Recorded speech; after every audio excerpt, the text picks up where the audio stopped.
Barangay Ginebra at Converge Fiber Xers mag-aarap sa isang sudden death game. Susubukan ng Barangay Ginebra maka-pull off na naman ng isang never say die victory kapag tinalo nilang Converge ng 2 beses. Fiber Xers may isa pa namang pagkakataon makapasok sa semis. Sino kayang mananalo sa do or die game nitong linggo?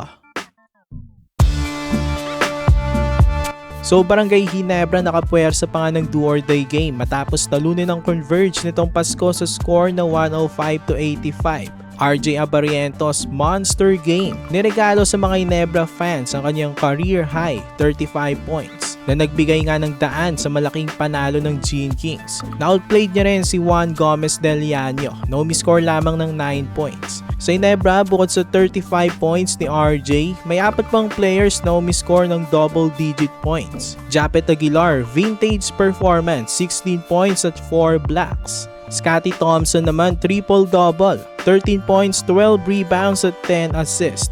Tas 11 points kay Holt at 10 points naman kay Rosario. Total team effort talaga ang Ginebra kaya nakapuwersa sila ng do or die game. Ito ang sinasabi ko sa inyo mga kabakit sa preview ko.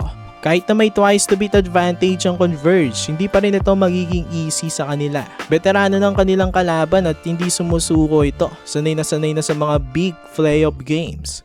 Pero good news sa Fiber Xers, meron pa naman silang isang pagkakataon i-close out itong Ginebra. Yun nga ang kagandahan sa may twice to beat advantage. Pero ang nakakatakot, ang momentum ay napunta na sa Gene Kings. At ang pressure naman napunta na dito sa Converge. Tas mas sanay pang Gene Kings sa mga do or die games kaya mahihirapan talaga itong batang Fiber Xers. Pero ayun nga, may isang pagkakataon pang Converge para makapasok sa semis. Paniguradong ayaw na ayaw nilang masayang ang kanilang twice to beat advantage.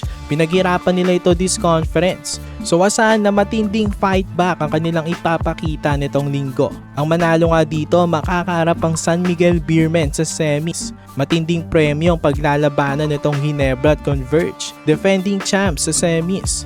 Bukas naman, rain or shine na Lasto Painters versus Meralco Bolts. Tas TNT tropang 5G versus Magnolia Hotshots. Susubukan ng Ross at TNT tapusin ng series para magharap na naman sila sa semis. Habang ang Hotshots at Meralco susubukan rin makapuwersa ng do or die game.